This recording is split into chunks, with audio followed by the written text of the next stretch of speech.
हर हर महादेव। आज हम आए हैं हरियाणा के शाहबाद में स्थित एक बहुत ही प्राचीन और पवित्र स्थल पर, जिसका संबंध है भगवान शिव और उनके भक्त ऋषि मार्कंडे की तपस्या से, और साथ ही अकाल मृत्यु को टालने वाले महामृत्युंजय मंत्र की रचना से। जी हाँ, हम आए हैं मार्कंडेश्वर महादेव मंदिर। ये मंदिर भगवान शिव और ऋषि मार्कंडे की एक अद्भुत कहानी से जुड़ा है। चलिए आज हम आपको उस अनोखे सफर पर ले चलते हैं, जहां आप जानेंगे एक कहानी ऐसे भक्त की जिसकी भक्ति के आगे स्वयं यमराज ने भी घुटने टेक दिए, और इसी कहानी में छुपा है इस मंदिर का महत्व। ऋषि मार्कंडे की कहानी एक मिसाल है भक्ति, हिम्मत और श्रद्धा की। उनके जन्म का उल्लेख पुराणों में होता है। कहा जाता है कि उनके माँ बाप ऋषि मृकंड और माता मरुदमती, जिनकी कोई संतान नहीं थी, उन्होंने संतान प्राप्ति के लिए भगवान शिव की कड़ी तपस्या की थी। भगवान शिव उन दोनों की तपस्या से बहुत प्रसन्न हुए और उन्हें साक्षात दर्शन देकर वरदान मांगने के लिए कहा। ऋषि दंपति ने जब अपनी इच्छा बताई तो भोलेनाथ ने दोनों से कहा कि उनके भाग्य में पुत्र प्राप्ति का योग नहीं है, लेकिन तपस्या कभी व्यर्थ नहीं जाती। ये कहते हुए भगवान शिव ने उन्हें दो विकल्प दिए। पहला, दीर्घायु से सुसज्जित और बुद्धि से वंचित, यानी कि जिसकी उम्र लंबी हो पर बुद्धि कम हो, या फिर बुद्धि से अतुलनीय पर अल्पायु वाला पुत्र, यानी कि जो बहुत बुद्धिमान हो पर उसकी उम्र कम हो। उन दोनों ने दूसरा विकल्प चुना, यानी कि ऐसा पुत्र जिसकी बुद्धि अतुलनीय हो। कुछ समय बाद उनके घर में ऐसे ही पुत्र ने जन्म लिया, जिन्हें हम ऋषि मार्कंडे के नाम से जानते हैं। उनके पिता ने उन्हें शिक्षा के लिए ऋषि मुनियों के आश्रम भेज दिया, और देखते ही देखते वक्त बीत गया। कहा जाता है कि 11 वर्ष की उम्र में ही बालक मार्कंडे ने सारा ज्ञान प्राप्त कर लिया था और अपने माता पिता की सेवा की इच्छा से उनके पास आ गए। लेकिन अपने माता पिता को खुश न पाकर उन्होंने उसका कारण पूछा, जिस पर माता पिता ने उन्हें शिव जी के उस वरदान के बारे में बताया और कहा कि उनकी उम्र सिर्फ 12 वर्ष है, जिसमें से 11 वर्ष पूरे हो चुके हैं और उन्हें अपने बेटे की मृत्यु का भय सता रहा है।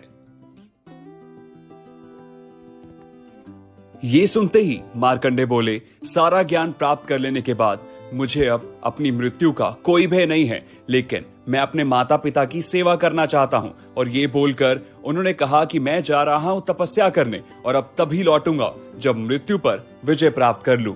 ऋषि मार्कंडे ने पूरी श्रद्धा से भूख, प्यास और मौत का डर भूलकर शिवलिंग के सामने कड़ी तपस्या की और एक मंत्र की रचना की।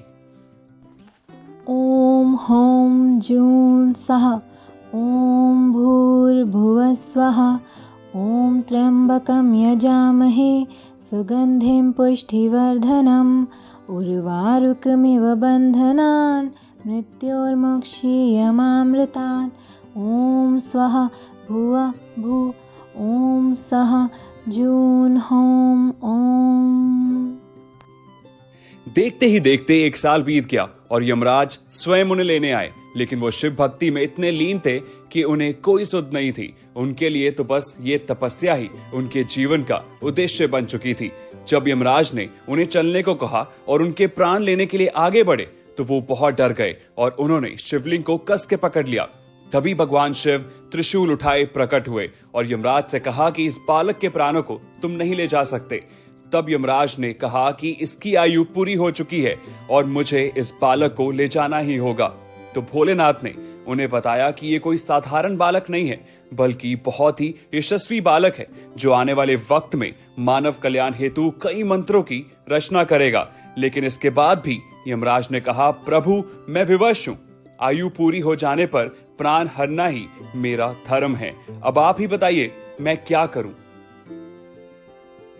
इतना सुनते ही महादेव ने मार्कंडे को अभय दान का वरदान दे दिया और कहा कि जब तक ये बालक नहीं चाहेगा, इसकी मृत्यु संभव नहीं होगी।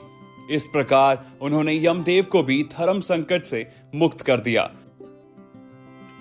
भोलेनाथ ने मार्कंडे से कहा, तुम्हारा लिखा हुआ ये मंत्र मुझे अत्यंत प्रिय होगा, और जिस मंत्र से तुमने अपनी मृत्यु पर विजय पाई है, उसे आने वाले भविष्य में ये संसार महामृत्युंजय मंत्र से जानेगा, और साथ ही जो भी इस मंत्र का जाप करेगा उसे कभी अकाल मृत्यु प्राप्त नहीं होगी। तो दोस्तों, थी ना ये बहुत ही अद्भुत कहानी। हमें कमेंट्स में जरूर बताइएगा कि क्या आपको ऋषि मार्कंडे की कहानी पहले से पता थी और क्या आप उनके किसी भी मंदिर में गए हैं। अगर हाँ, तो अपना एक्सपीरियंस जरूर शेयर कीजिएगा, क्योंकि हमें तो इस मंदिर में जाकर एक अलग ही शांति मिलती है, जैसे कि भक्ति यहाँ की हवाओं में बसी हो। यहाँ हर भक्त बस महादेव के ध्यान में खोया रहता है, क्योंकि मार्कंडे की कहानी हमें यही सिखाती है कि सच्ची भक्ति से हर किस्मत बदल सकती है। मार्कंडे ने डर के सामने भी अपनी श्रद्धा को बनाए रखा। हम तो आपसे यही कहेंगे कि आप भी एक बार इस पवित्र स्थल के दर्शन जरूर करें और भगवान शिव और ऋषि मार्कंडे की कृपा प्राप्त करें। इसी के साथ हम आपसे इजाजत लेते हैं और आज की इस वीडियो को खत्म करते हैं। अगली बार फिर मिलेंगे एक नई जगह और उसकी कहानी के साथ। तब तक के लिए नमस्कार। अगर आपको ये वीडियो और हमारे एफर्ट्स पसंद आए हों तो इस वीडियो को अपनी फैमिली और फ्रेंड्स के साथ जरूर शेयर कीजिएगा, ताकि हम इस भक्ति और श्रद्धा की कहानी को जान सकें। और हाँ, हमारे चैनल मोटिवेश ट्रैवल को सब्सक्राइब जरूर कीजिएगा, जिससे हमें मोटिवेशन मिलती रहे ऐसी और वीडियोस करने के लिए। Thank you for watching this video. See you next time.